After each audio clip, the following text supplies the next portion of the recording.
jena gati? Ali Bekim, a jena gati? Regjia, apo fillojmë podcastin inshallah.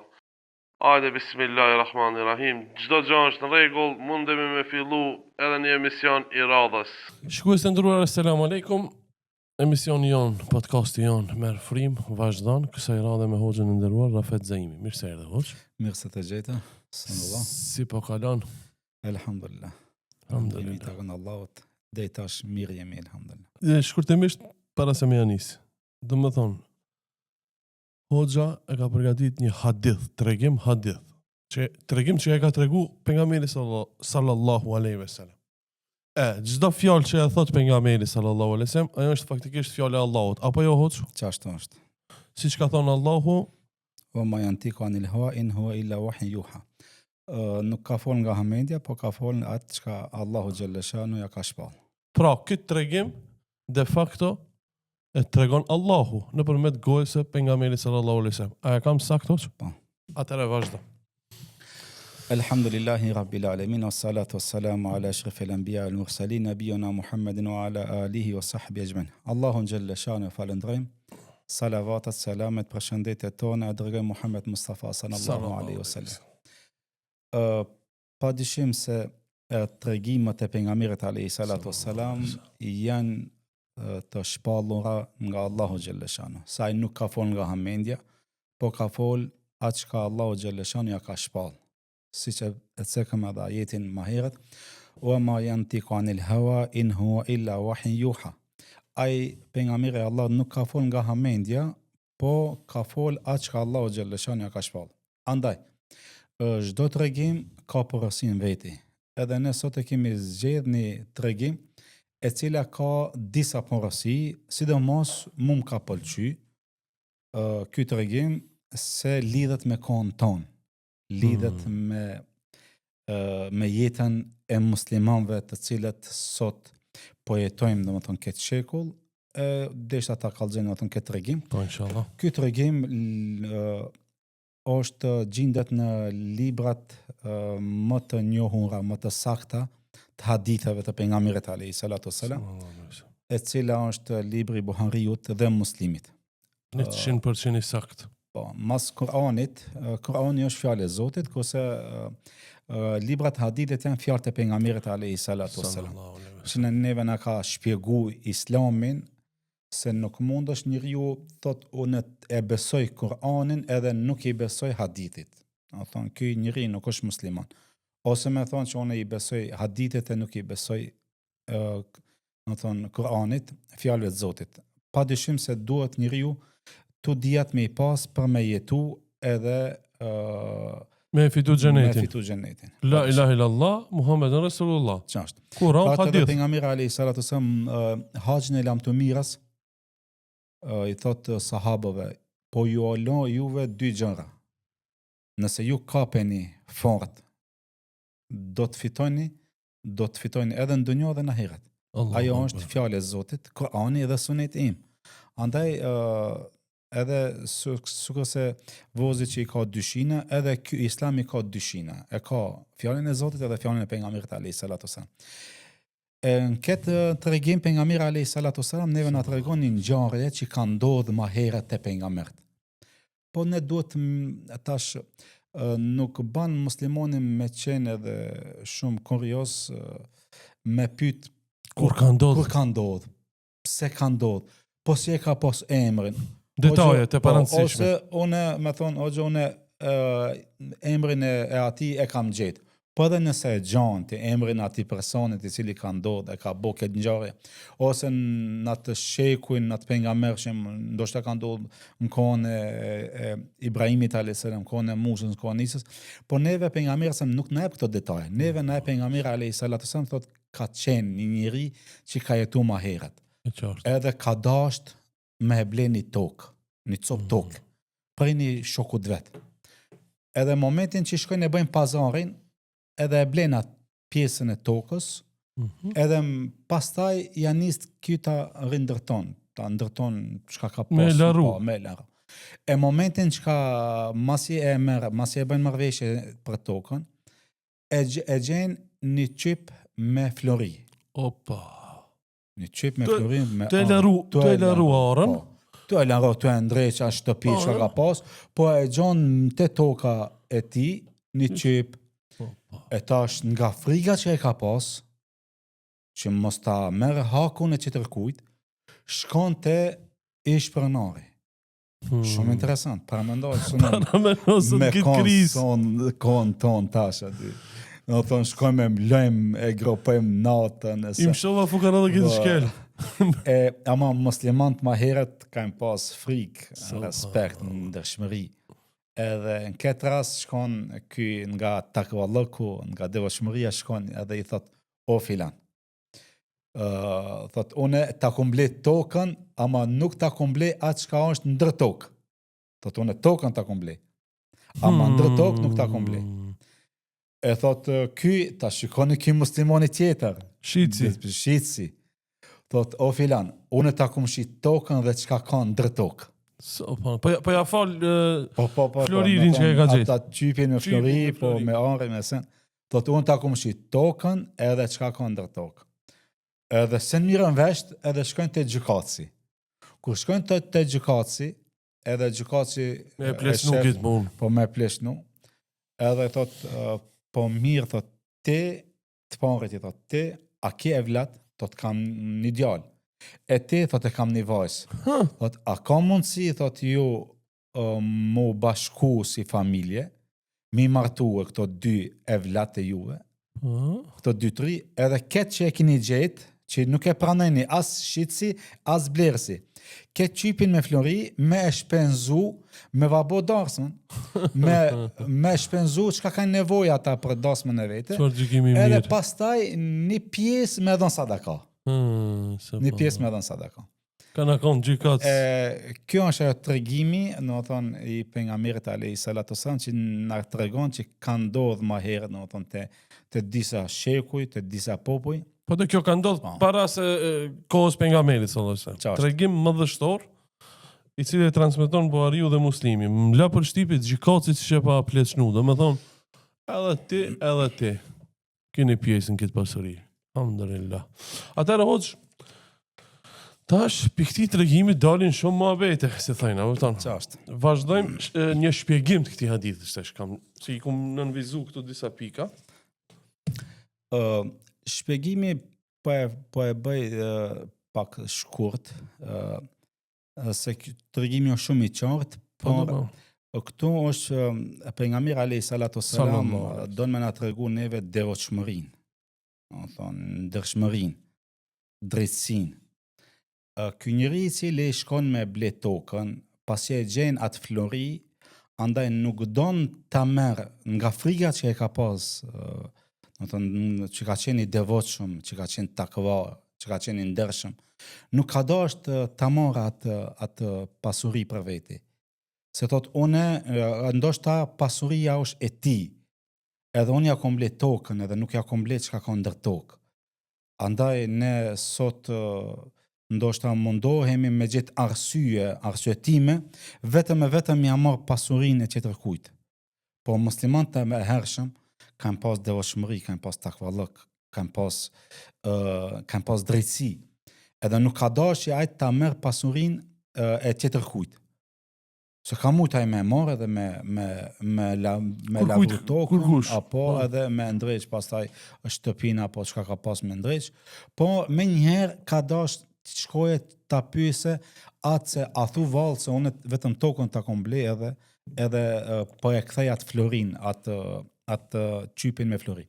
Këto du më nal pak, kemi shumë raste në lajme na vinë, dikush i ka gjetë 10.000 euro, ja ka kthi një qytetar i gjen 20.000 euro, ka 50.000 euro, 100.000, ja kthen pronarit ose i paraqet në polici. Çfarë shpërblime kanë këto hoxha që bëjnë kësi vepra mëdhështore? Shiko, është një nga pikat nga dobit e hadithit, do ta shpjegojmë. Ndoshta ktheva herët, po do ta shpjegojmë, domethënë se malli i gjetur çka duhet të bën një musliman. Jo, unë ndoshta më thon çfarë shpërblimi kanë. Kanë shpërblim padyshim se kjo kallzon atë ndërgjegjen çka e kije, atë drejtsinë çka e kije në zemrën tënde, atë frikën ndaj Allahut, se ti ndoshta nuk të shef dikush që e ke gjetë, ama të shef Zoti. test. Njeriu duhet ta shikon se edhe nëse i mbyll këtë dyert e shikon Zoti. Çdo send çka e bën, do thonë ti e ke gjetë diçka deni kulet, deni parë, deni thes apo deni nëllon me parë apo me diçka tjetër, ama nëse s'ka pa kamera e Zotit që nuk më shefat, nuk shimat as një sekond, do thonë 24/7.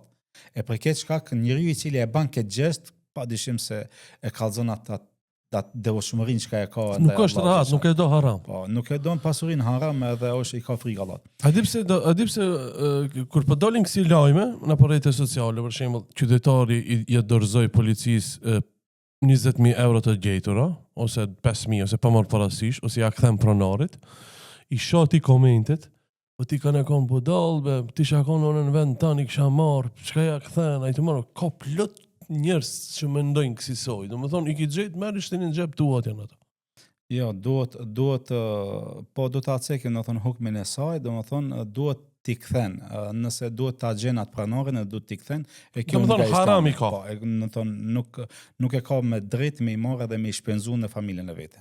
Absolut. Atëherë vazhdojmë me shpjegimin aty. Pastaj shitsi në këtë mënyrë, domethënë masi i blerësi ja kthen atë qyp me lira dhe shitsi nuk e pranon.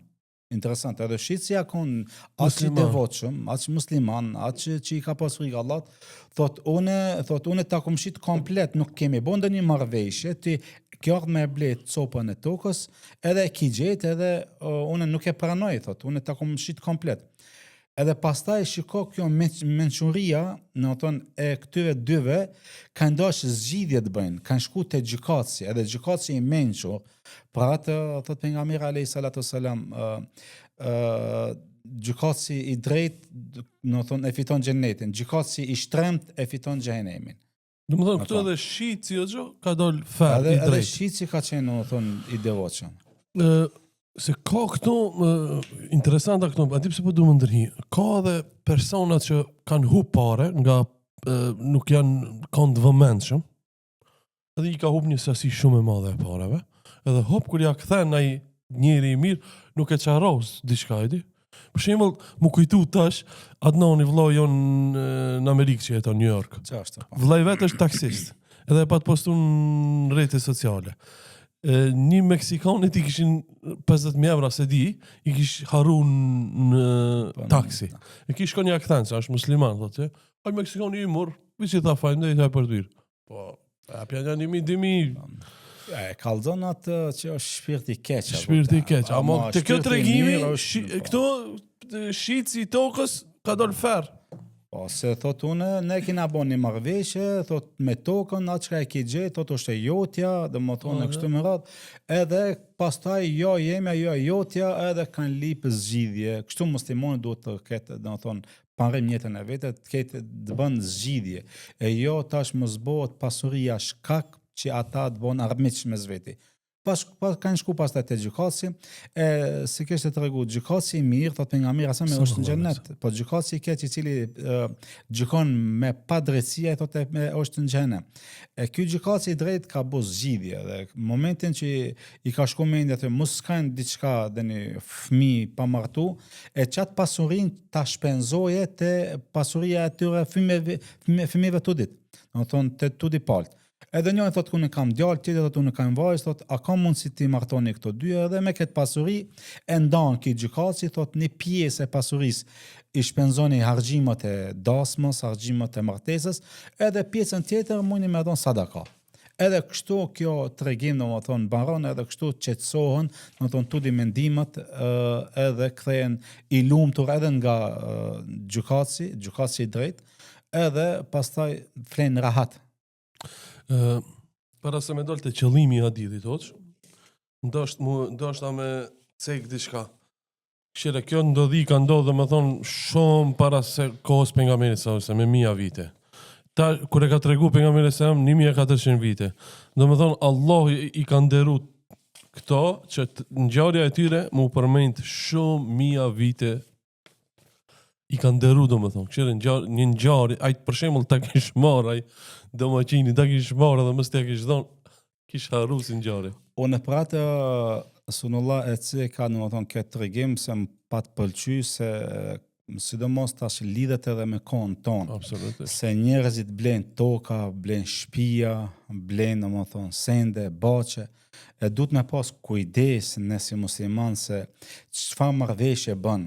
E bën marrëveshjen e vendit, a e bën marrëveshjen edhe çka ka në tokë, apo e bën marrëveshjen domethënë e shtëpisë, e del diçka tjetër. Në shpe dhe më thonë që ndoshta gjyshi ti ka arru ndonjë ekipa, ndonjë qese, ndonjë send, e kanë fut atje shembëll ari e send, e ndoshta edhe e vladi i ti i cili e shetat nuk e din. E për këtë shkak ti nëse duhet me pas kujdese, momentin që ti bën një marrëveshje shtëpie me ble ose do një dyqan në send, e pastaj gjon diçka që se ki bën marrëveshje dush me akthi. Aton dush me akthi. E për këtë shkak unë mu kjo të rrimë më patlon si për shtypje, fillimisht do të thonë nëse e marrim me qëllimi këtij hadithi tonë që na tregon pejgamberi alayhis salam të devotshmëria, do të thonë që muslimani duhet me qenë i devotshëm, duhet me pas frikë ndaj Allahu xhalla shanu, sepse shikom devotshmëria nuk është vetëm më u fal. Devotshmëria nuk është vetëm më u largu haramave, mëkateve. Devotshmëria është edhe më u largu edhe punëve që janë të dëshimta. Që kjo punë, në thonë, ka qenë e dyshimt të këto dy. A është e imi apo është e jotja? është një send që nuk ka bazë, nuk ka marrëveshje. E devotshmëri takvallëk, musliman që dhe në të në hakikat, nuk është vetëm unë e pa falë, i fali 5 kote namazit, edhe unë punëve harameve po largon edhe qajo. Po kanë thonë ulemat, kanë thonë ulemat, sikur është Ibn Rajab, thotë, devotshmëria është mi unë nështru Allahut. Devotshmëria është mi punu farzët, devotshmëria është mi u largu haramave edhe mi u largu sendeve të dyshimta. Çka është devotshmëri? Do të thonë, devotshmëri është takvallëk edhe sendeve që janë të dyshimta mi u largu. Çka thot pejgamberi alayhis salam? Shikoni me një hadith. Thot, halali është i qartë. Harami është i qartë. Mes tyre ka sende të dyshimta. A kena sende të dyshimta sot? Sa dush. S'pedim ba është halal, a është haram. Janë sende të dyshimta. E thot pejgamberi alayhis salam, kush i largohet sendeve të dyshimta, vetëm se e kanë rujt fen. Do të thonë, çka do të thonë e kanë rujt fen? Do të thonë kujdeset të jetë i mirë me Allahun xhelle shanu. E kanë rujt fen edhe e kanë rujt njerëzillëkun. Do të thonë e kanë rujt nderin e vet. Do të thonë është i mirë me njerëzit, njeriu i cili largohet prej sendeve të dyshimta, vetëm se ky njeriu është i mirë me Zotin, edhe ky njeriu është i mirë me njerëzit. E kanë rujt edhe fen edhe. Thot pastaj thot pejgamberi sa, thot shembulli i këtij njeriu është sikurse ai çobani i cili i kullot ato kafshët e vet në mes hudutit. Kufirit. Mes kufirit. Mes megjes që them të. Po në megjeve. Me komshin. Duhet me pas kujdes se ka mundësi njeriu i cili bie në dyshimt, thot është sikur se merr në haram. Se a njeriu i cili i kullot me qenë ato dhënë të vet në megje, në fund të megjes, e hajvani çka bën? A mundet me kësi të megja tjetër me hongër? Të koshia po. E çka bën ti, domethënë ka mundësi që me prej 100 dhënëve, 10 dhënë me shku edhe me kollot të koshia. Edhe në këtë rast ke bo haram. Domethënë ai ka hongër hajvani apo delet kanë hongër apo lopët kanë hongër haram, se kanë hongër kollosat e koshis. Për këtë shkak thot pejgamberi sa nuk bën sendet e dyshimta me i marr apo me ra, sepse ai cili bie, ai cili punon sendet e dyshimta është sikur se, do të thonë, bie një ditë për ditëve në haram, edhe njeriu i cili ha në haram, as duaja nuk i pranohet, as punët e tij, kështu më. Do të thonë janë pikë pyetje, do të thonë edhe veprat e tij, po edhe duaja e tij kështu më radh. E muslimani duhet me qenë shumë i kujdesshëm që kur ta shikon që është e sende i dyshimt, është mirë të largohet. Se kjo është qëllimi i hadithit. Para thot pejgamberi alayhis salam, da ma yribuka ila ma la yribuka. Merr atë që është e sigurt dhe leje atë që është e dyshimt. Kështu është Islam, parim, në jetën tonë. Me punu gjona që janë, do të thonë, të sigurta, edhe me u largu gjonave që janë të dyshimta. Hadith i bukur, alhamdulillah. Atëherë dobi dhe mësimet e hadithit. Vazhdojmë. Me siguri këtu ka pika që kanë dobi, jo me siguri, po 100%, atëherë të fillojmë cilat janë dobit dhe mësimet e këtij hadithi. Kësaj ngjarje. Unë po e ceke fillimisht po filloj nga dobia e parë, e cila neve na tregon ky hadith qartë se edhe pejgamberët e tjerë jashtë pejgamberit alayhisalam, prej të Ademi alayhisalam deri te Muhamedi sallallahu alaihi wasallam, të cilët kanë qenë 124.000 pejgamber, të gjithë e kanë pas dertën e dinit, dertën e halalit dhe haramit. Do thonë gjithë pejgamberët. Edhe do thonë ky hadith, ky ngjarje neve na tregon shumë qartë se tu ditë e kanë pas dertën e halalit dhe haramit. Tu ditë kanë dashur me punu halal, tu ditë janë largu haramit. Tu ditë e kanë refuzuar çipin me flori. Do thonë që nën kuptojmë se tu e kanë pas dertën, do thonë që mos bin diçka në shtëpi që është ndaluar, edhe pastaj ta ushqejnë familjen e vete me haram. E kështu pejgamberët e Allahu xhaleshanu e kanë pas dert halalin dhe haramin. Pra Allahu xhaleshanu thot ja ju rasul kulu min tayyibati wa amalu salihah. O ju pejgamberët, hanin nga të mirat e Allahut dhe punoni punë të mira. Do thonë hanin nga halali. Allah na porosit. Pastaj Allahu xhaleshanu neve na tregon, thot o ju njerëz, thot ashtu sikur se ju kanë porosit pejgamberët, pa dhe ju porosis.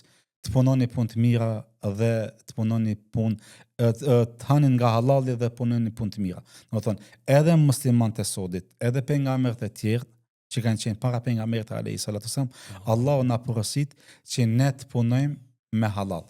Andaj pasuria më e mirë e njeriu është i cili punon me djersën e vet.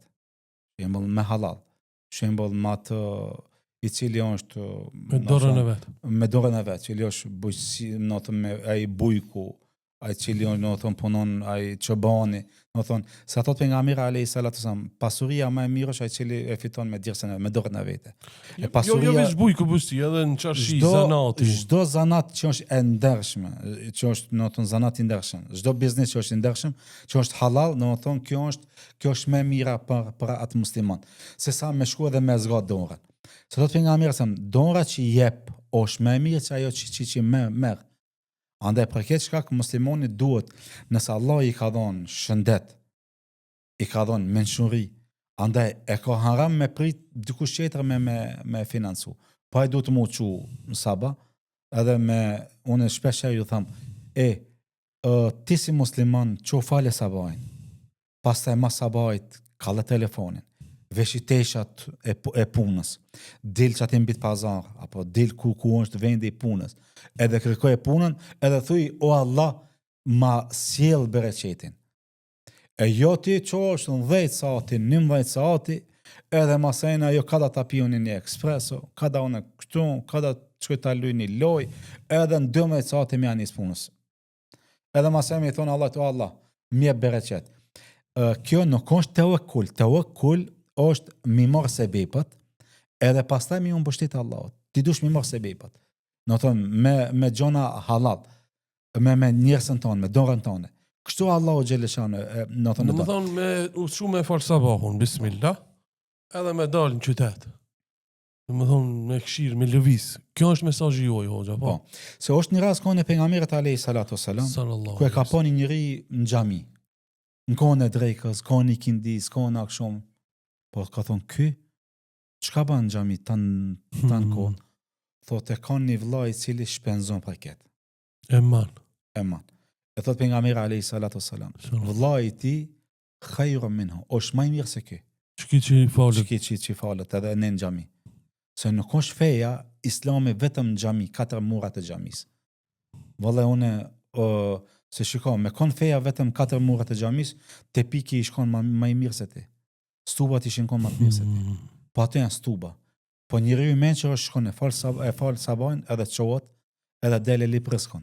Pastaj vjen dreka, e bën një pauzë, shkon e falendron Allahun që ja ka mundsu që të punon deri në atë kohë, edhe pastaj vazhdon mas drekës. Vjen një kindia, prapë e falendron Allahun, vjen akşami, prapë e falendron Allahun, vjen asia, e falendron Allahun, bjen xhum, andaj kështu kjo dunjë është.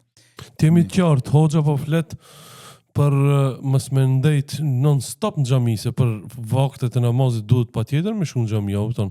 Sepse mundet mu këtë shpërdor, kjo e me bësh kurtesë ato që nuk e falin hiç namazin edhe me thon, ha, e gjetëm një hoxhë i cili na thot mos rrini në xhami, po dilni punoni. Jo. Jo, unë po e sqaroj edhe prap, nuk është qëllimi që mos me shku në xhami.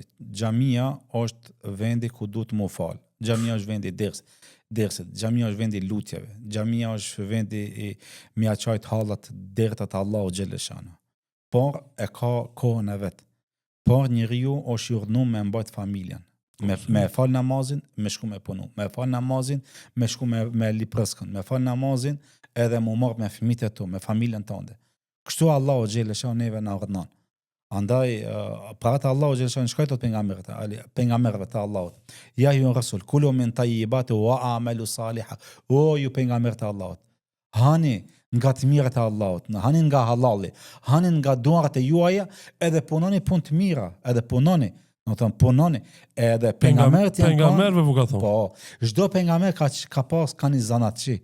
Kanë zanat, do të thonë që e kanë pas, kanë qenë pejgamber, po kanë pas një çfarë zanati që Për shembull na tregon interesant. po ka pas pejgamber që ka qenë zrugtar, ka pas pejgamber që ka qenë do të thonë çoban, e kështu me radhë, do të thonë Interesant. do të thonë pejgamberi janë Zrugtar. Muhamedi alayhis salam ka qenë çoban, ka rujt, do të thonë vend. Ka qenë i paguar, do të thonë nga banorët e Mekës që me varujt dhënt, do të thonë hyjvan të kafshët e tij, kafshët e tyre. Edhe u shpagujt, do të thonë ka pas anë, pasi ka qenë tregtar. Do të thonë masi u zhbo pak më i madh, do të thonë ka pas 25 vite ka bëu tregti me Shamin, me Damaskun. Ka pas edhe rroba qeps, më duket Idris Elis. Edhe po, edhe rroba qeps ka pas, do të thonë. Pejgamber rroba qeps. E kështu që, do të thonë, nuk është marrë me punu ndonjë zanat. Po qëllimi është ti, çka është qëllimi? Qëllimi është ti me pru çat pasurinë, do të thonë halal në shtëpinë tënde, me djersën tënde, me dorën tënde. Sepse një nga ndalesat e duas që nuk pranon duaja është njeriu i cili ushqehet me haram. Thot pejgamberi alayhi salatu wasalam, për haxhiun sono, njeriu i cili shkon në haxh. Allahu akbar. Thot pejgamberi se ne dim që në haxh Allahu e lishon rahmetin e vet. Ditën e Arafatit apo? Po. Ditën e Arifës. Një ditë para Bajramit. Axhelit ku shkojnë 2 milion si vjet që ishin 1,8, 1,800,000. Shkuan atje në Arafat, edhe gjithë lutën, gjithë janë të lodhur, të raskapit. Ato burrat, ato ihramat e veta, me plun, me djers, jo të lot. Edhe bën dua, e thot paramendoni njeriu i cili i kalon këtë mirat e dynjos. I kalon familjen, e kalon pasurinë, i kalon evlat. E tash shkon ama ka një pengesë mes ti dhe pranimit të duas, e cila është ushqimi haram. Thot pejgamberi si do t'i pranohet këtij haxhiut, shikoni për haxhiun ka thonë, i cili nuk ka puna e tij është shumë e vlefshme. Do të thonë me vlerë, me peshë. To si ka mundsi këtina me ju pranu duaja, ku ki veshën që e ka vesh ihramin e ka haram, shembull. Ushqimi që ka ushqe barkun e tij, trupin e tij e ka haram. Mjetin që ka ardhur, do të thonë e ka paguajt me haram. E thot këtina nuk i pranon duaja. Pra atë kur ka shku një njeri te pejgamberi se më ka thonë Rasulullah, më kallxove diçka me mu pranu duaja. Më kallxo diçka, të më pranu duaja. Ka thonë ushqeje veten tonë vetëm me halal. E kështu që njeriu i cili ushqen vetëm me haram, do të thonë është një nga momentet që nuk i pranohet duaja. Shumë hadith i qartë. Duaja nuk pranohet nëse punon me haram. Por nëse dikush që pasi e dëgjon këtë hadith, edhe do mu përmisu, s'do me punu me haram. Çfarë duhet të bëjë? Duhet me dhënë sa ma shumë sadaka, me ilon ato, nëse dikujna i ka bo zullum, pa drejtësi, me shku me kërku halal, nëse është gjallë me shku me akti pasurin, nëse ka vdek, do më thonë me dhënë sadaka, do më thonë e kështu me radhë. Do më thonë edhe sa ma shumë do më thonë me dhënë sadaka pratë edhe me janis halalit. Se halali është punë e madhe në islam, se pastaj ndikon edhe të evladja, edhe të nipat, edhe të stërnipat e kështu me radhë. Allah në rujtë shumë. Kjo është ajo dobia e parë se pejgamberët e kanë pas dertën e halalit dhe haramit. Edhe ne si musliman duhet ta kemi çka dert. Pra domethënë kjo është dobia e parë shumë e rëndësishme në jetën tonë se çka ju bie fëmijëve tu. Pra kur i kanë porosit gratë, shikoni gratë e sahabëve, i kanë porosit burrat e vet. Ka thonë shikoni, keni të dalë me shku me punu. Thotë ne mujna me e duru unësin, ama s'mujna me e duru zjarëmin e gjenemit nëse na bie haram të shpija. Subhanallah, çfarë fjalë Shkoni, madhështore. edhe Këto janë gratë e sahabëve. Gratë e sahabëve. Edhe prat, jo vetëm e thonë se ka gratë e në thënë, bjerë s'ka dush vetëm me na pru bukve, me na pru mish. E kështu nuk ban me thonë, po flasë Do me thonë, gratë e sahabëve kanë thonë, këtë fjalë madhështore du të avë edhe shorts, shkurtes, fukarallëken varfërinë e durojmë, zjarin e xhenemit nuk e durojmë. Nuk e durojmë. Kjo do të me konë parim njëtën tonë suno. Edhe po flasë edhe për veti, edhe për çdo kanë. Se pratë edhe pastaj vinë ato momente nëse ti ushqen familjen me haram. Vallahi be Hoxha, evladi nuk më gane. E keni patë në tash kemi, evladi nuk më gane. Evladi ka dalë jashtë kolosekit. Evladi ban kështu. Vajza ime, në më thonë, jo nuk më bëllot, namazin. Pyete vetën tënde, me çka i ki ushqej? Kjo është do të me qenë parim, jetën tonë. Me çka i ushqen ti? A e ushqen me dorën tënde? A ushqen duke nete, duke vjedhe, duke bo padresie, duke bo tregtime me që është ndaluar se edhe tregtia, se dikush mund të thonë shiko, po unë punoj be se unë shkoj vjedhi, duhet me thije, ama kjo është diçka. Edhe vjedhme është rrezik. ama kjo është e ndaluar në Islam, padresia, zullumi, vjedhja, droga, alkooli, do të thonë këtë tregtit që janë jo të ndershme, pra unë e thash edhe në fillim. Duhet të jetë tregti e ndershme, që është do të thonë halal. Tregtia halal është po Allah e ka leju. Tregtia haram, që është haram, shembull punë në vititri, jo me bredha, jo mate, edhe këtë me pas kujdes. Në thonë, gjona që janë shkijet, që i përdorin jo muslimante, ti me shku me punu vetëm ato, kjo nuk ban. Ose me punu me alkohol, ose me punu me drogë, ose me punu me diçka, që Allah e ka ndalu, e kjo pasuri nuk ban me sjell në shtëpinë tënde. Atëherë Hoxhë, shkojmë me dobien e dytë. Dobia e ditë është këtu neve na jep qartë edhe devotshmërinë e cila ka qenë te pejgamberët. Domethënë edhe pejgamberët i kanë urdhënuar edhe xhamatin apo njerëzit, popullin e vet, që të kenë kujdes, domethënë nga ndershmëria, me qenë i devotshëm, me pas frikë respekt ndaj Allahut xhaleshano. Se sikur e thash edhe në fillim, nuk është e ceka edhe në qëllimi i hadithit, një nga pikat është edhe devotshmëria, që nuk është devotshmëria vetëm mu fal, nuk është devotshmëria vetëm mu i largu harama. Devotshmëria është edhe me i largu sendeve të dyshimta. Edhe këto këtë pjesë devotshmërinë e kanë pasur në çdo pejgamber. Pra te Allahu xhaleshan thotë: "Wa laqad wasayna alladhina utul kitaba min qablikum wa iyyakum an ittaqullah." Shikon Allahu xhaleshan neve na porosit. Thotë edhe ne i kemi porosit ata të cilët vua kemi dhënë librat, shembull Teuratin, në të pejgamberëve tjerë, e ka për qëllim atyre që i kemi dhënë libra pejgamberëve, që të kenë kujdes edhe juve, edhe juve muslimanëve, në të pejgamberët asem, enit tekullah, që të keni frikë Allahu xhalesha, të keni frikë respekt ndaj Zotit. E njeriu duhet me pas shket në jetën e vet, me pas frikë Allahu xhalesha.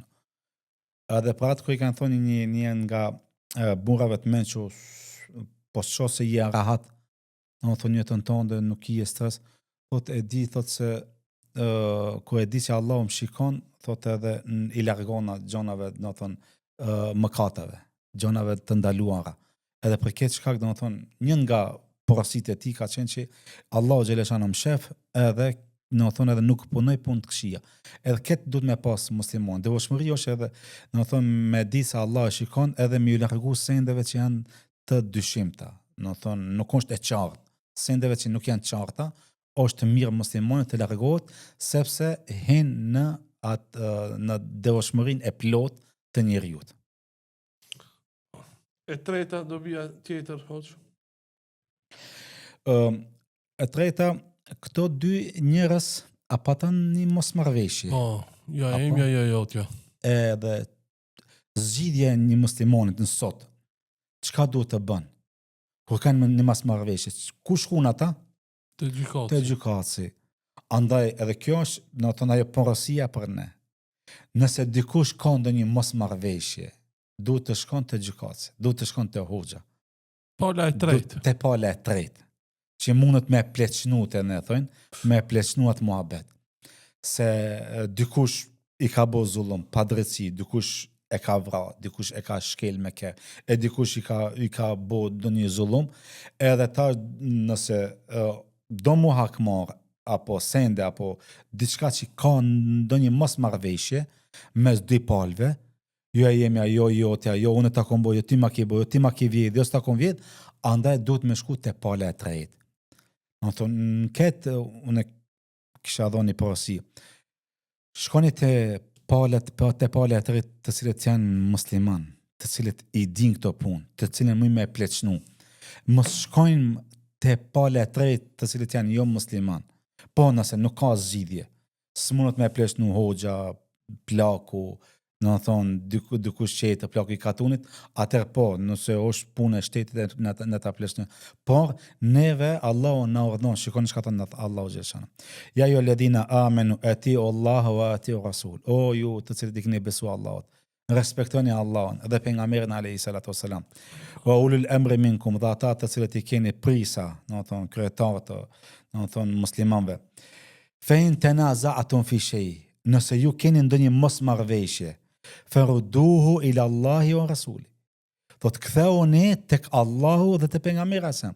Do të thonë Allahu neve na porosit. Nëse ka dy veta ndonjë mosmarrëveshje, duhet t'i kthehemi fjalëve të Zotit. Edhe fjalëve të pejgamberit sa. Se njeriu i mençur gjykatësi, padyshim se nuk gjykon në mendën e vete, po gjykon me shariat, që thënë ne duhet me gjyku me drejtësi. E drejtësia, kush na kallzon neve se si duhet të jemi të drejtë? Islami. Islami neve na urdhnon që të jemi të drejtë edhe gjykojmë me drejtësi. E jo mi amojt krahin palës të parë ose palës dytë. Jo vëllai se kam unë fis, jo se kam unë akraba, jo se kam unë i katunit tem, i fshatit tem, në thonë, i mahallas teme. Jo, për atë gjykatësi çka duhet të bën? Kur i vin dy palë, duhet t'i ngon tu dy palët. Te, në thonë, pala e parë e shpjegon problemin, pala e dytë e kallzon problemin, edhe i kthehet ajeteve, haditheve.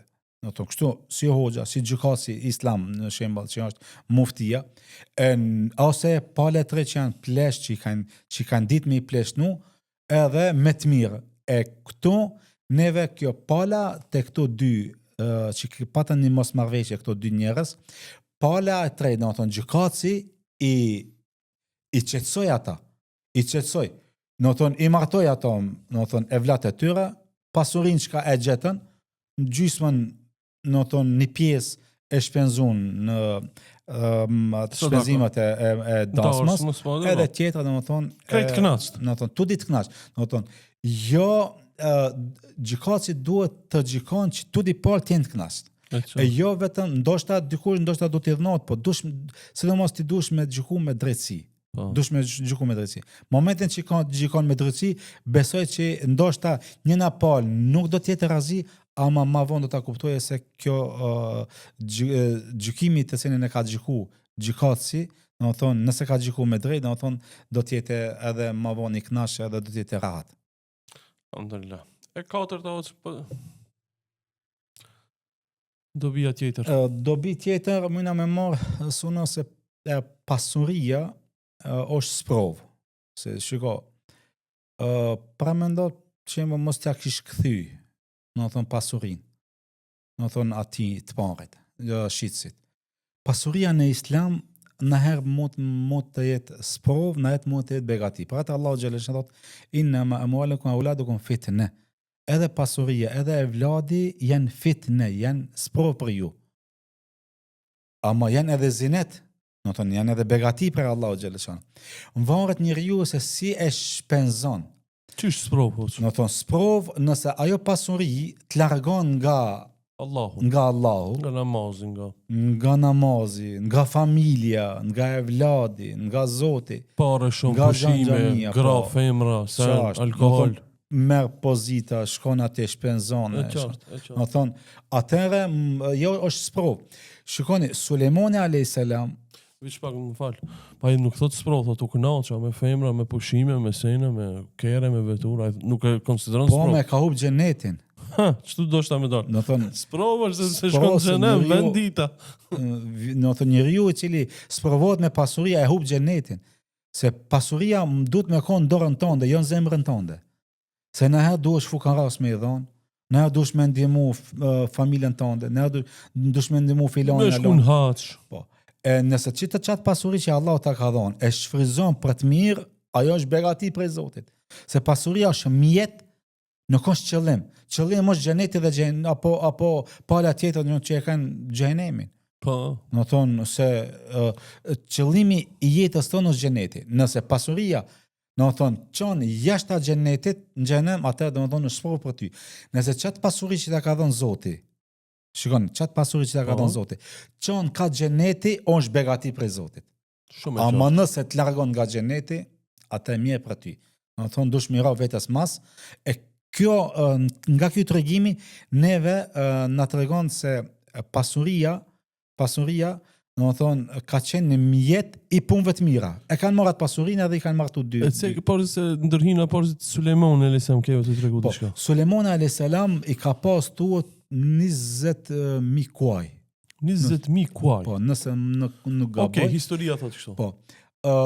Një ditë për ditëve kuajt e tij e kanë pengu për me fal namazin e ikindis. Allahu akbar. Çka ban ky?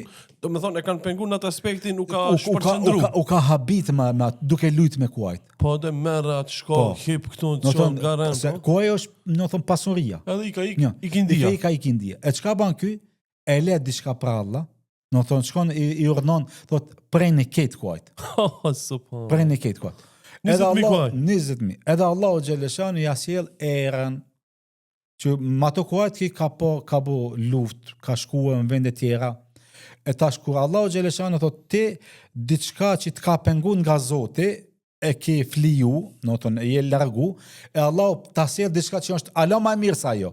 Ta ka prun nga mucizët erën, do të thonë që Frymën e madhe. frymën që ti nështrohet Sulejmanit alayhis salam, edhe kur ka dash e ka bajt fryma në filan qytet, filan vend, filan mrena ditës që në atë kohë u ka dash me kuaj me shku një muj ditë. Ki ka shku mrena ditës, domethënë, edhe u shkëthi. E kjo të kallëzon se muslimoni në dënjo, do të thonë nëse të sprovon diçka, të largon nga feja e Allahut, ti duhesh me pas kujdes nga jo punë. Në qoftë ke pozita, në qoftë ke namazi, në qoftë ke pasuria, në qoftë ke pozita, në qoftë ke do të thonë pasuria, në qoftë ke do të thonë diçka puna që e bën e të largon këto nga namazi, atëherë duhesh me pas kujdes nga ajo punë apo nga ajo pozit apo nga ajo pasuri. Të këndjale e Sulejmanit alayhis salam, interesante subhanallah. Kemi me pas shumë komente të llojit, shikoni këta të marr, në çfarë besojnë. Shikoni talibanët në çfarë besojnë. Do të na fyjnë, do të na apo kupton. Po vesh një përgjigje du me vadhon shkurt. Para se me reagu ju, se e di me çfarë njerëz kena punë në rrjetet sociale. Këtu është dallimi mes ne dhe ju. Ne besojmë, ju nuk besoni. Ne jemi besimtar, ju jeni jo besimtar. U kri muhabeti, 1+1 bëjnë 2. Urna hoç, shkojmë me dobin tjetër. Dobia tjetër e cila më kalon edhe në të përshtypje është edhe se pejgamberët e kanë pas një besim. Pejgamberët kanë pas një besim. Kurse rregullat sheriatike ka pas dallime. Rregullat sheriatike ka pas dallime. E një nga rregullat sheriatike është edhe kjo puna e sendeve gjetura që e cekëm edhe në fillim se çka duhet të bën njeriu. Po hoç, ç'to po do mëna. Shtash që ta qartësojmë mirë këtë punë. Shembull, jam rrugës, edhe i gjej 100.000 euro cash. I marr ato në dorë. Sipas fesë islamit, çfarë duhet me bë me këto? Shiko, para se ty jap ta jap përgjigjen kësaj, e para është kanë ceku ulemat sendet e gjetura se çka duhet të bën. Nëse janë sendet e gjetura e ki gjetë, edhe ato janë që kanë jetu pak ma herët, shembull ajo pasuri, në të ne kanë lonë dikush tjetër, shembull e kanë lonë nga jo muslimant, ose ka kohë shumë të gatë, atër ti e ki gjetë, shembull ke grupu dikuni, edhe mendon që ari, flori, edhe ti mendon që kjo pasuri është që 100 vjetë. E vjetrume. Po. E kanë thonë ulemat, 1/5 e atyre dush me dhonë sadaka, tjetërën me majtë për veti. 1/5. 1/5. Tjetërën e majtë për veti. Por, nëse e gjoni pasuri, që këtë tash kjo e dyta, nëse e gjoni pasuri, edhe nuk e din, është e kohë sodit, Po, dhe e rej. po, kanë thonë ulemat, duesh 1 vjet me lip sahibin e ti, pronarin e vetë. Nëse lajmërohet mrena 1 vitit, ose edhe mas 1 vitit pronari, duesh me adhon pasurin. Po, ko e ditë që është e pronar? Po, tash e kini po ato në rrjetet sociale, në thonë dush me më kallëzu ti, nësë unë i kam gjetë do ponra, po çfarë ponre janë, sa ka 100, 200, në thonë, e bani çfarë sprova, a janë me lastik, a janë me nëndhon, a janë kështu, në thonë. Po, dhe po, a pronari vërtet vërejet? Vërejet. E nëse del pronari ja këthen, nëse nuk del pronari, në thonë edhe o bo gatë, shemba 1 vjet ke prit edhe nuk është lajmëru kërkush, në thonë fillimisht dush me lajmëru, dhe i sa gjetë pronari. Nëse del pronari, dush me akti. Nëse nuk del pronari, kanë thonë ulemat dush me i dhonë sadaka, gjitha. Krejt çka ke gjetë? Ketë. Jo për veti me mordi. Jo, në thonë, nëse del, në thonë dush me i dhonë sadaka te muslimant. Shembull, i kanë thonë bejtul mal. Bejtul mal, shembull pasuria muslimanve. Ose qonë shembull muftini, që e kanë ata bejtul mal, në thonë pasuria muslimanve. Ose qonë xhami, ose bandin i rrugë, ose bandin i qeshëm, që ta shfrygjojnë këtë musliman. Se, shikoni, rasti që e kanë gjetë këto që jakon sendi 200, që kanë bo? E kanë shfryzu me 2 familjeve dhe 1 pjesë e kanë dhënë sadaka. E kjo na tregon se sendet e gjetura, nëse del pronari dush me adhon. Nëse nuk del pronari, atë në tonë shkon e sadaka ose ndresh diçka në emër të muslimanve, jo në emër tonë. Jo së tu zhvalla, une e kam ndresh një xhami, ati i ki gjetë shembull 1 milion euro. Po tu i kam gjetë, edhe me që këto 1 milion euro, inshallah i shkon sadaka ati që i ka hu. Kështu është, në tonë, kanë thonë ulemat se duhet të veprohet nëse gjejmë diçka në rrugë. Shkojmë atëherë me dobinë e radhës. Momentin që gjykatësi e vendos një sen që i lidh 2 familje. Shikoni, martesa në islam ka shumë dobi. Njën nga dobit e martesës është edhe forcimi 2 familjeve. Pra të plesht e tonë kanë shku dhe kur i kanë pas një shok, një dashamir, që e kanë dash shumë, për me forcu atë lidhjen e shoqërisë, çka kanë bo? Suno. Kanë shku shembull ose ja ka martu çikën, ose ja ka dhënë çikën. Për me forcu atë lidhje farefisnore. E ki shok, e ki dost. Nuk është kur gjo ti me i thonë, o ti shok, o ti dost, unë të kam dost që se sa vite. Në thonë, nëse dojmë ta vazhdojmë këtë shoqëri, apo nëse dojmë që kjo shoqëri të jetë pak alo më e fortë, a bambe që qikën tonë, miqësome, në thonë ti martoj me vlatë e tonë. Nëse pëlqejnë e vlatë, normal. Nëse përpudhën tash, normal.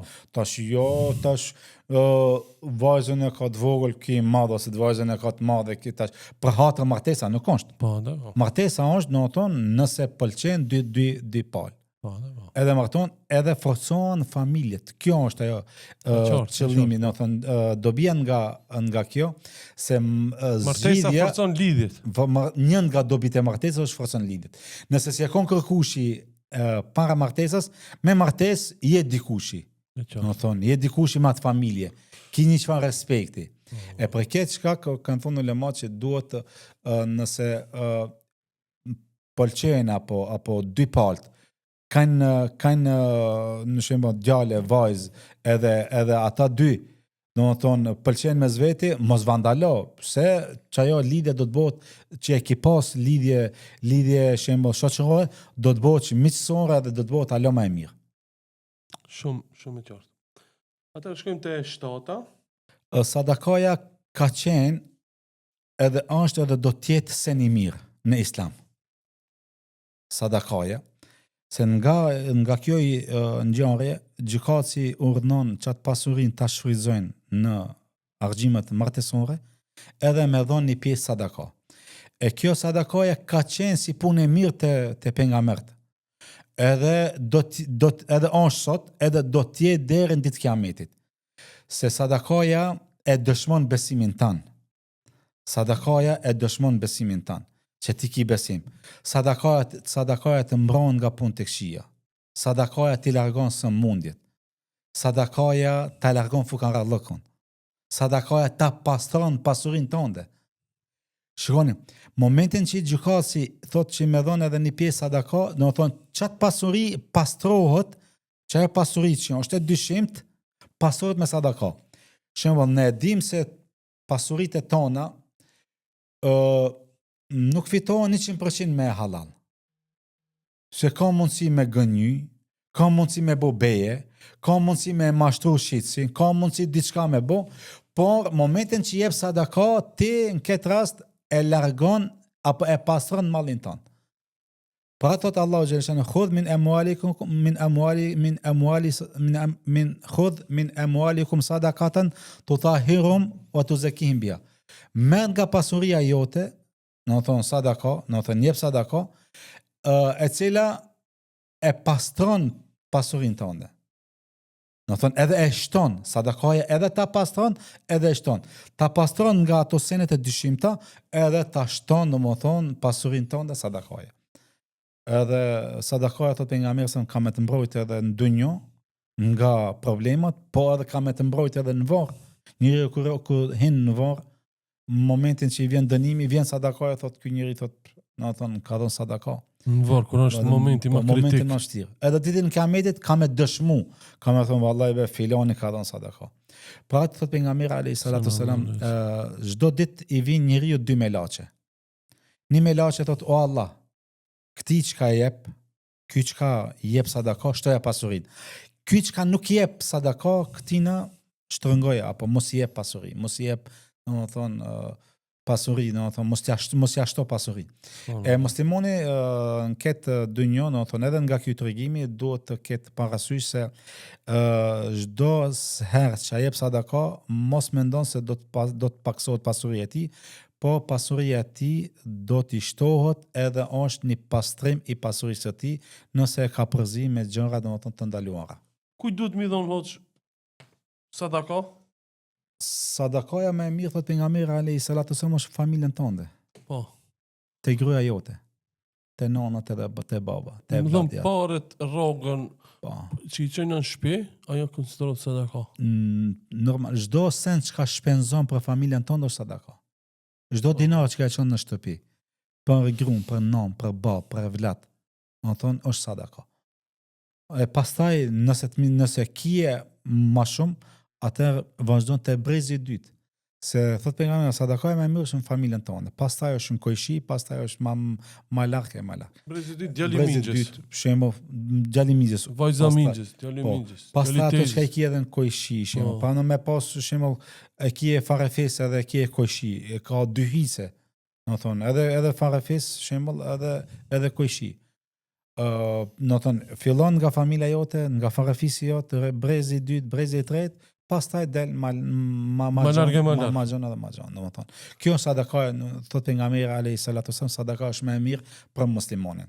Normal, duhet fillimisht familjen tonë që që të kenë me hangër dhe me pi, do të thonë, të kenë komoditet, të kenë të mirat, e nëse mjafton ajo pasuri, shembull, tash e fiton, je tregtar, je tash mos po them, je milioner, apo ke pasuri, do të thonë që të mjafton, edhe një pjesë domethënë pasurisë është mirë ta japsh sadaka.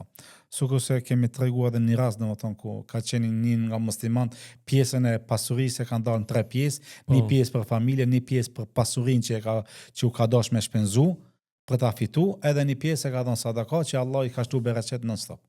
Jo, ndoshta me kallëzosh, po, familja e duhet e para duhet jenë. Po, kategori, domethënë fukaraja, ai që ka nevojë për spital, studenti, apo jo, edhe studenti është sadaka me ja dhon nabe 500 euro se duhen. Fillimisht fillimisht domethënë sadakaja, fillon nga familja farafisit te fukarat. Po. Edhe unë shpesh i them jepni sadaka që tjetë sadakaja fatgjate. Mos jetë sadakaja fat shkurtë.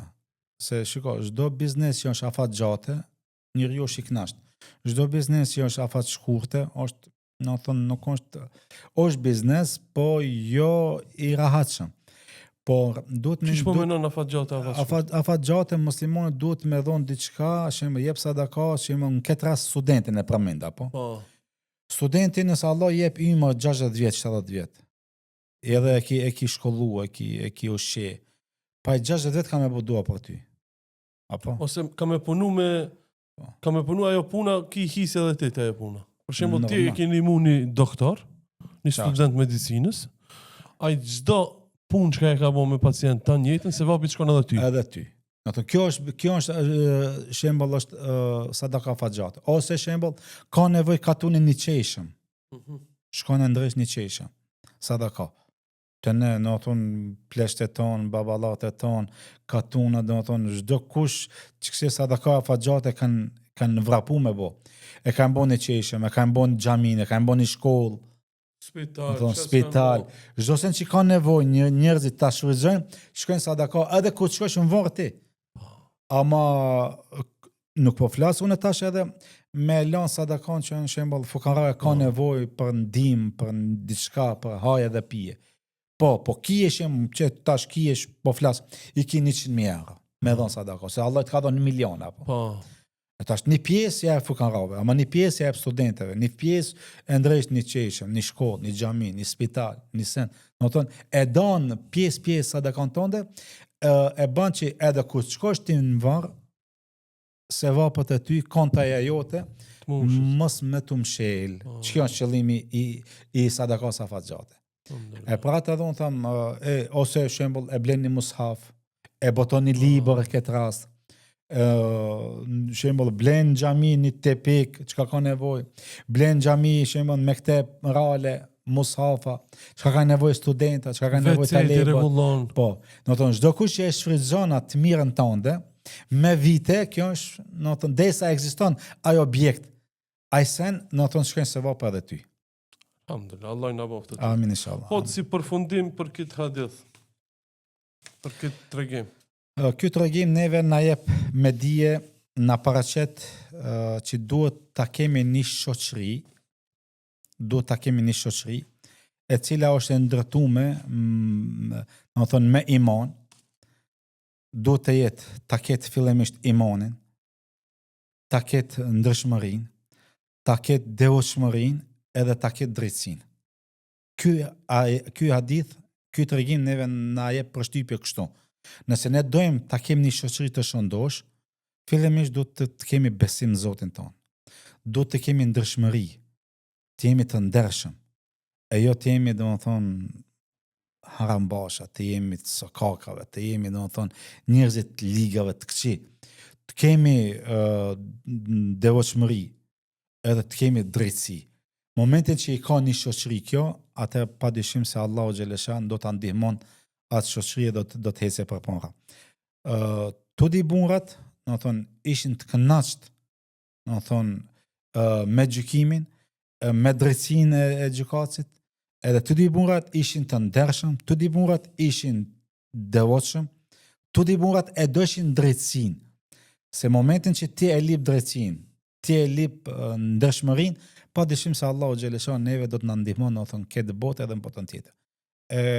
Ky tregim, kjo mu më lasi për shtypje, se prata edhe thash edhe në fillim se është një tregim është i shkurt, po është me kuptim shumë, në thonë, shumë të gjerë, edhe me dobi shumë të mdoja, se nëse ne ndalemi në këtë shoqërinë tonë që jetojmë, nëse s'kemi drejtësi, s'kemi ndërshmëri, s'kemi devotshmëri, s'kemi iman, padyshim se Allah xhaleshan ndono atë popull do ta shkaton. Po një popull që ka iman, që ka besime, që ka ndërshmëri, që ka takvallak, që ka devotshmëri, që ka drejtësi, do të thonë padyshim se Allah xhaleshan do ta çon përpara.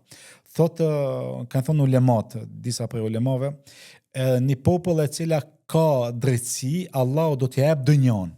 Shikon, Allah do t'i jap dënjon edhe nëse është ai jo musliman. Ama me një vend ku ka padrejtësi, Allah do ta shkatron atë popull, edhe nëse ai thotë që unë jam musliman. Po nuk mjafton një popull me thonë që unë jam musliman edhe pa drejt me konë. Që kena shembull sa dush.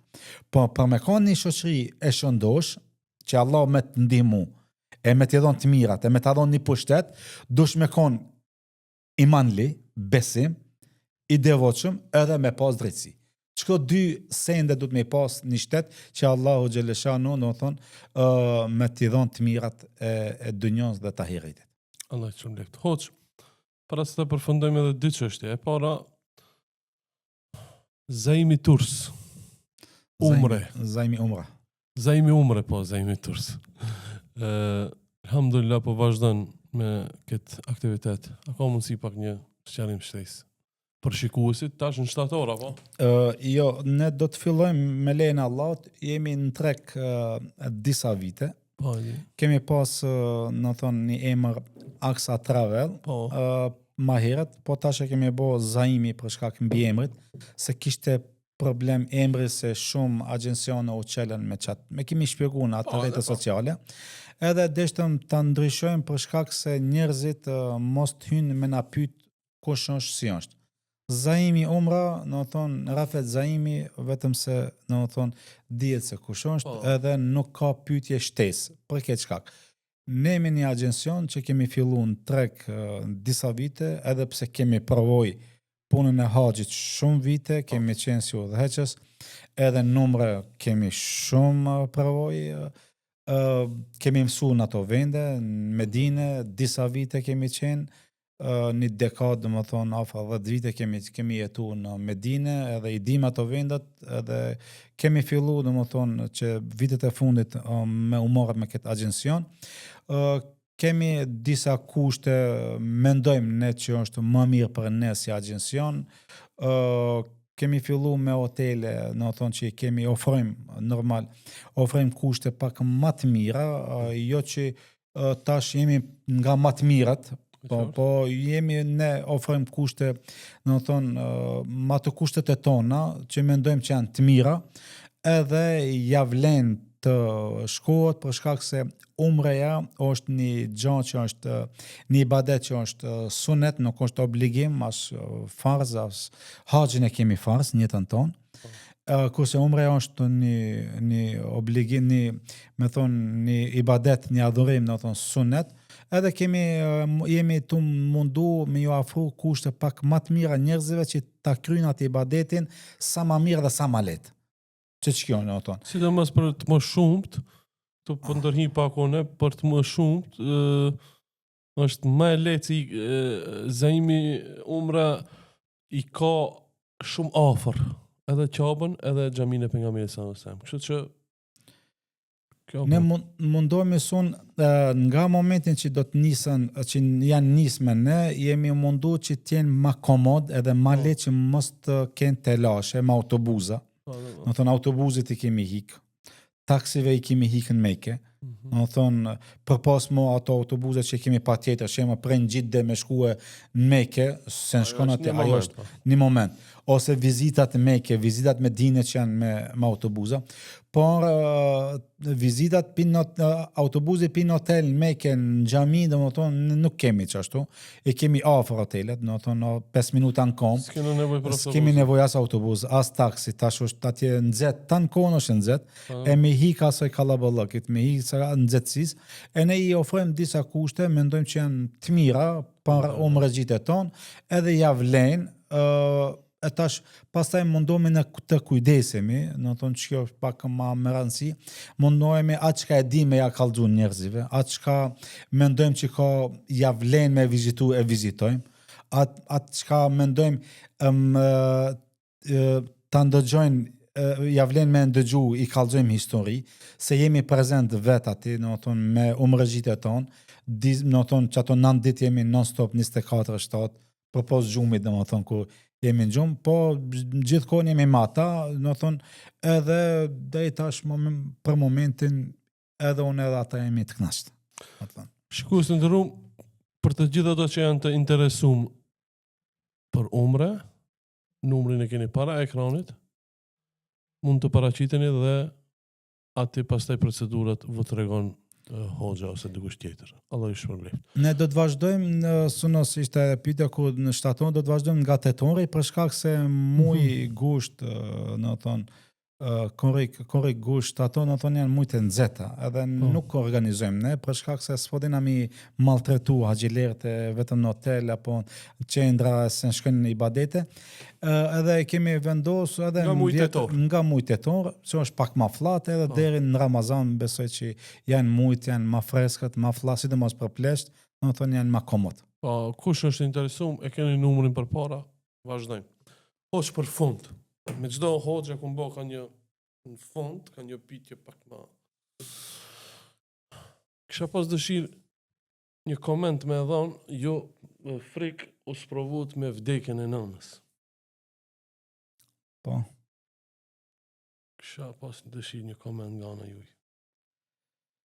Shiko, nona. Sa jemi gjallë, emri non nuk shuhet. Andaj edhe i kisha porosit edhe njerëzit, as shikuesit, ti respektojnë sa i kanë gjallë, sa i kanë me veti, ti duan, ti përgdhelin, ti qafin, ti puthin, ti respektojnë se që ati o gjeneti. Ti shetisin. Po, çka kanë nevoj të mirën me te.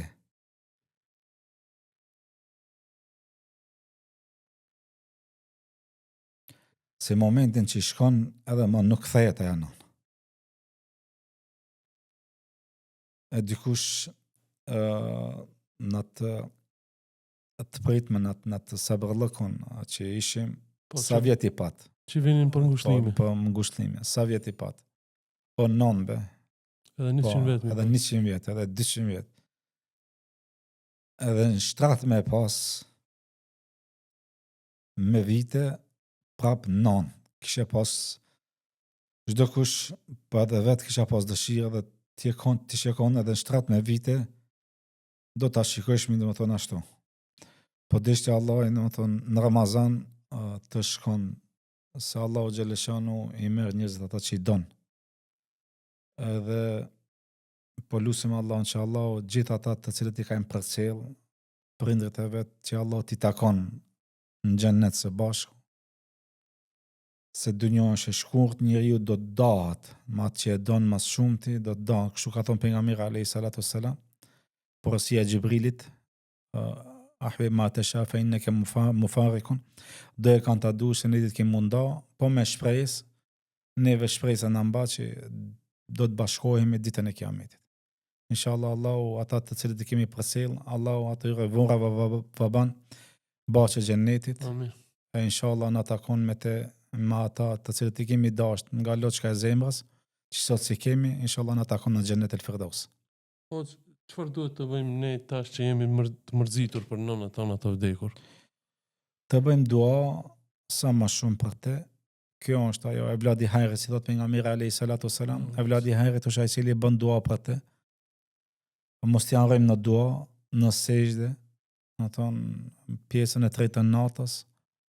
T'japmi sadaka sa më shumë, t'i vizitojmë në ata familjarët e babës, e nonës, mos t'i harrojmë ata shokët e tyre, do të thonë që i kanë pas, që i kanë dashur. Me këtë rast në mundohemi të hekme, do të thonë një çfarë përgjegjësie ta hekme, ta plotësojmë nga vetja jonë. Allah i shpërblet sot për presmore. Ma bën Allah që pak kështu po çfarë më bë. Hallalsën. Inshallah. Shikues të nderuar, selam aleikum. Kjo pra ishte emisioni Merr Frim. Vazhdojmë javën e ardhshme.